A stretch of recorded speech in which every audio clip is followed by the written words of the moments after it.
A lot of my work is fairly autobiographical, and I used to write a lot about a job I hated that I was involved in. I don't write about my new job anymore, my library cataloger, but a couple months ago we were in a forced webinar, and well, this is it. And this is, it's a kind of a three-part short epic, and it's called Epson Projection. Part 1, Mumbo Jumbo. These colors bore me despite their growth rate. I'm going to take full advantage of servicing customer needs in this open access model, solve the metadata problem, address the descriptive memo, produce vital recommendations before the end of the 3rd fiscal quarter. We must meet this deadline, lest we offend the project coordinator. So, working group, are you prepared for the onslaught of content-created jargon? Will you take the initiative to deliver superior discoveries of research and apply meaning to the results outside of the core of dynamic referrals? Your cooperation is essential. A high compliance rate means higher executive bonuses, while front-end staff, that's some of you, are reduced through attrition. Remember, 2/3 of our annual budget goes towards salaries and fringe benefits. Prepare for a flashpoint of lack of meaning in your daily tasks. Your future and a 1.5% increase in your annual compensation package depends on it. 2, settling in badly. If there is not wine provided, I am going to gnaw off my left arm while subjected to this technological disaster of a divisional webinar. Another hour of presenters giggling in jokes amongst themselves instead of anything meaningful. Another hour of speakers incapable of using any voice, indoor, outdoor, we still can't hear you. Another 45 minutes of academic mumbling to non-academic paraprofessionals, a half hour of the same damn slightly out of focus PowerPoint slide, which is off-center on the stained classroom screen. Another 10 minutes taken to write the second of 3 poems, and it looks like I'm taking copious notes. A final 15 minutes waiting for my equally captive coworker to tap me on the shoulder, the signal that we skip out. Get ice cream instead. 3, no hope for parole. The ink on this page is stained by my tears of ennui. A presentation that only bats can hear, slides only eagles can see, a topic none of us captives have a clue. It is outside of normal comprehension. The ice is melting in my drink faster than the speaker's point is made. Colleagues are pinching themselves and each other to stay alert.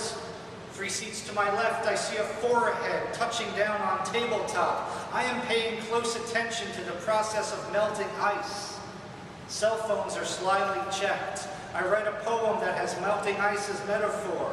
A grocery list is being sketched out behind me and to my right. I write another poem before the ice is completely melted. Thank you.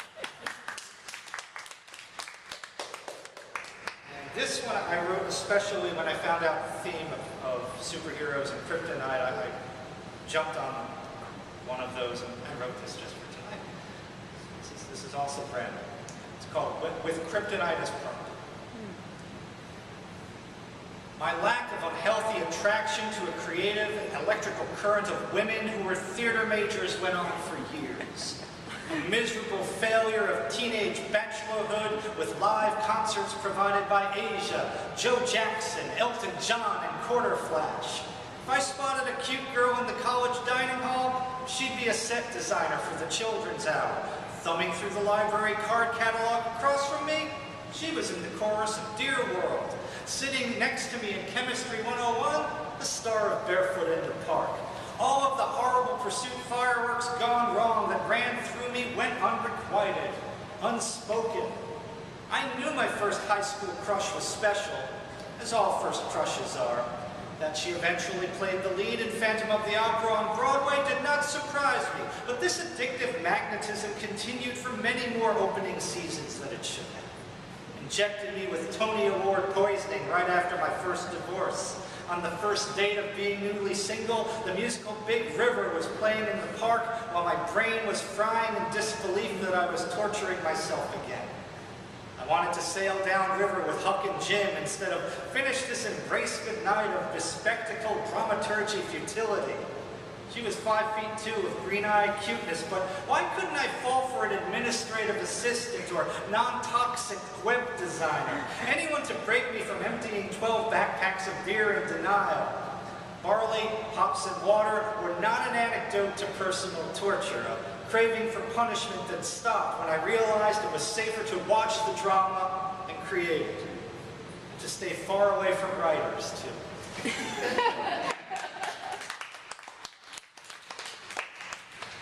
Two more? Yeah, sure. This one is very autobiographical. It's about my son who has special needs. He's 10 years old now. This is part of his story and mine as a parent. This is called Afterbirth.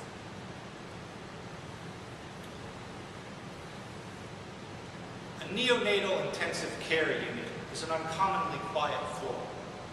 The only sounds you hear are the hissing of ventilators, the beeping of electronic machinery, the low sobbing of parents who cannot hold their wired-up children. Because you cannot hear the cry of an incubated baby, the loudest thing you hear is the blaring of a monitor alarm and the rush of nurses to save another young life. For 2 months, this was how I lived, bonding with the parents of the small and underdeveloped, waiting for our children to be done since they all left the womb too early. Luckily, we shared little grief. Everyone got out alive in this creamy platoon. The kids who thrived. A 2-pound girl who had an IV PICC line put into her skull because that was the only place they could find a fresh vein. She was doing cartwheels before the age of 3. The 3-pound, 9-ounce boy who had to have his incomplete intestines operated on when he was 5 days old, riding a 2-wheeler when he was 4. Twins we saw being placed in their incubators before their parents got to look at them, now finishing each other's sentences. That kid who was born blue, who we watched die one afternoon until he was brought back to life after 10 minutes of resuscitation, listening to Bob Marley and writing stories about pigs. My son, 3 pounds, 2 ounces, many instances of heart and breathing stoppages because his respiratory was not quite complete. Now rides the short bus, still in diapers, has never asked me a question. I can't help but be jealous. I can't help being angry and bitter when I read about and see parents locking their beautifully healthy children in closets, tossing them like litter off bridges, subjecting them to inconceivable acts of abuse, and not keeping them safe. Because I want my kid to ask me if I like worms, to ask me why his mother and I no longer live together, to tell me he has to go to the potty when we're out shopping, to tell me what he did in school that day, to whisper to me about that guy over there who's missing an arm, to talk to me about the monsters under his bed, and for me not to witness his brain locked in overdrive as he throws himself on the floor in magnificent frustration, unable to simply tell me what's wrong, or even point to where it hurts. Every morning I smell his stinky breath. I kiss the decay in his eyelids when he gets ready to go on that short bus. I feel him when he hugs me goodbye and presses his forehead hard against my nose.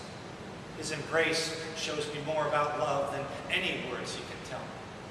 Sometimes I'd like to hear him say it.